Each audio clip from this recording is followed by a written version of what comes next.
Aikari a Moro maugite ciaigana ni ciaigana magiteta kumana na barabara njuru ya kuma Njoro guthie Moro iria kuringana na aikari ni icungireirie mitino miingi na kumarehera hathara.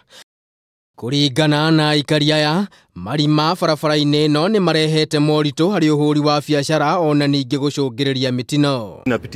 Zinapitia wrong side, a very long distance, unakuta kukosa accident ni rahisi sana kwa sababu kama ni kwa kona unakuta lori kama inateremka na nyinyi mnapitia hiyo side, unajua nao pia watu wa matatu wanataka kukimbizana na pesa.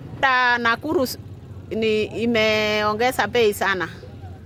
Tulikuwa tunalipanga 100, sasa imeongeza mpaka 150. Mũmbunge wa gĩcigo gĩkĩ akoneka gũkuithio mũrigo na kuorotwo ni aikari, makiuga niwe okoretwo akimairiria gutigirira barabara ĩno ni yathondekwo. Kupitia mbunge wetu aweze kututetea kule bunge tuweze kuona hiyo barabara ikianza kutengenezwa. Sidhani tu wakati tulichagua mbunge kule Kimani atakuwa mstari wa kwanza kutetea barabara ya Njoro Moro. Lakini tunaona muda imepita. Tunangoja tu the new financial year ianze, procurement process ianze, contractor akuje on site atengeneze barabara yetu ya Njoro Moro, hizo potholes ambazo ziko kwa hiyo barabara hiyo vile tunaumia kwenda Njoro na kwenda Nakuru. Aikari ariu ni marutite mukana kuri thirikari wa gutabania murungano munene angikorwo barabara ino ndigukorwo ithondeketwo thiku 21 ciukite.